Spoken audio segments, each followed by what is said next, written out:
mga kaibigan, welcome sa aking channel. And in today's video, ayan, part 3 na ng ating How I Lose Weight o kung paano ako pumayat. Ito na yung ating part 3 kung ano yung i-share ko sa inyo ng super effective na pagda-diet. And nilagay ko na naman siya sa aking phone para hindi ko makalimutan.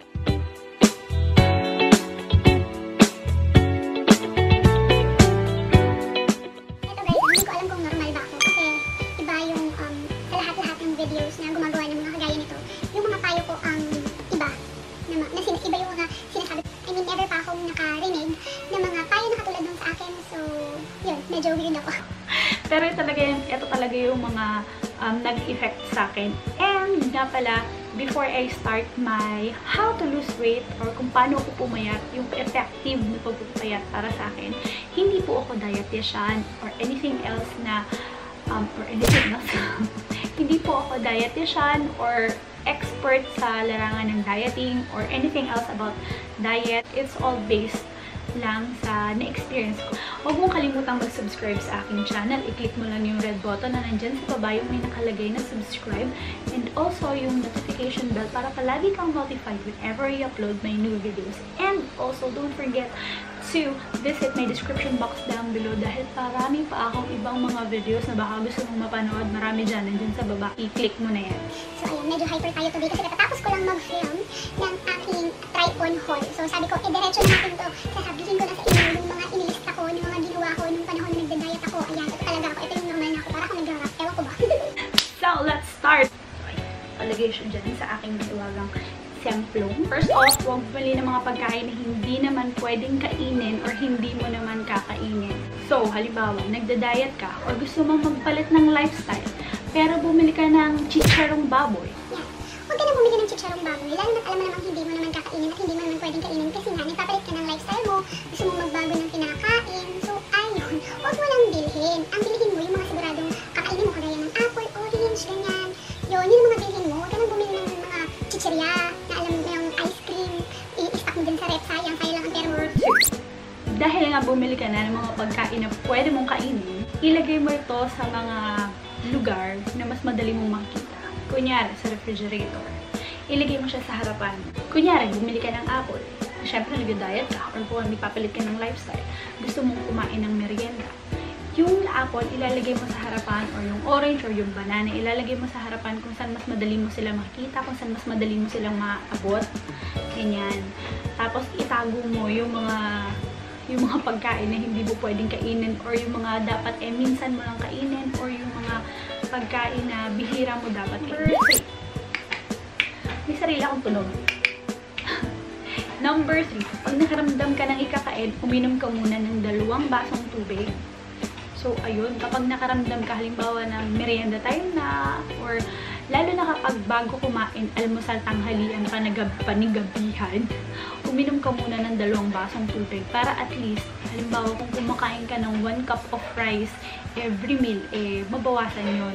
Yung kumbaga kung eto yung space ng tiyan mo, mababawasan na lang yung kakainin mo kasi yung natitirang iba, ininom mo na ng tubig. So, yun ang may papayo ko sa'yo. Uminom ka ng tubig.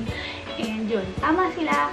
More water, much better. Ito guys, ito din isa sa mga pinaka-importante kapag nagda-diet ka or nagpapalit ka ng lifestyle kasi syempre mahirap makisabay sa mga kumakain, diba? Kasi masasarap yung pagkain nila.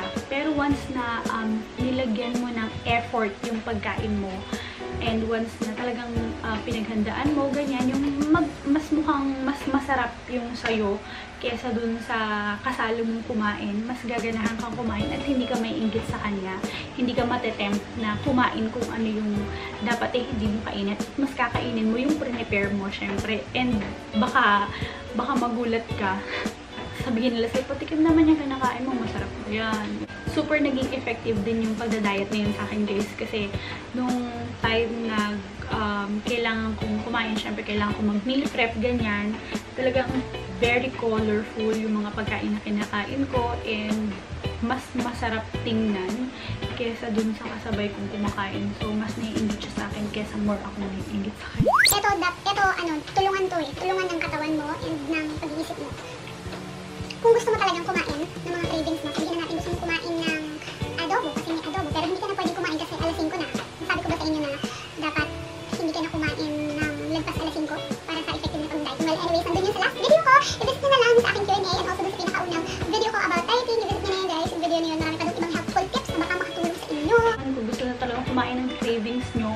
pag sa gabi. At kung sa gabi lang meron, halimbawa, kunyari, meron pasalubong si nanay o may pasalubong si tatay, ganyan, may cake. Masarap yung cake. Gabi niyo binigay. Ilagay niyo lang sa ref, guys, and bukas niyo na kainin. Kung talagang may cravings kayo, ganyan. At i-ref nyo lang, kasi hindi naman masisira yan. I-ref nyo lang, kinabukasan nyo na. And lastly, ang pinakahuli sa aking tips para sa inyo, guys. Kasi ako, mabilis akong kumain. Bukod sa mabilis akong kumain, marami akong kumain. So, ayun, enjoy nyo yung pagkain. Kung pwedeng durugin nyo ng durugin hanggang sa wala nang durugin yung tiyan nyo. Yun yung gawin nyo. Kumain kayo na para bang yung isang subo nyo halos isang oras na sa bibig nyo. Namnamin nyo yung pagkain. Namnamin nyo yung kinakain nyo, ganyan. Para hindi nyo agad-agad makalimutan. Halimbawa, pagkatapos nyo kumain, sabihin nyo sa sarili nyo, ay, ano nga ba yung kinain natin? Ay, ano nga ba yung lasa ng kinain natin? So, ayun. Namnamin nyo yung pagkain nyo. I-enjoy nyo yung pagkain nyo. Ganyan. And pero hindi nakasulat dito, pero bigla na pumasok sa utak ko at sasabihin ko na din sa inyo, guys, na isa rin sa pinaka-effective na nakatulong sa akin nung nagda-diet ako, hindi ako nag-uulit ng pagkain. So, halimbawa, sabihin na natin na nag-ulam ako ng adobo today, adobong chicken, ganyan. Hindi na ako mag-adobo, sabihin natin ng 1 month para makadiscover ako ng iba pang pagkain. Diba? Maganda ring idea yun, diba? So, yun, ginagawa ko yun dati na parang hindi ako umuulit ng pagkain sa loob ng isang buwan. So, ayun lang. Sana na-guess nyo itong pinagsasabi ko. hopefully, next video na gagawin ko about dieting, syempre kung ano yung mga kinain ko at mga tinake ko na pagkain, yan, ano yung mga ininom ko, ano yung mga binili kong pagkain para lalo pa akong, para makatulong sa akin nung panahon na nagpapabawas talaga ako ng tinik. Kung nakaabot kayo sa video na ito, huwag niyong kalimutang i-like kung nagustuhan nyo and also share this video and ayun, subscribe to my channel para, ayun, friends na tayo.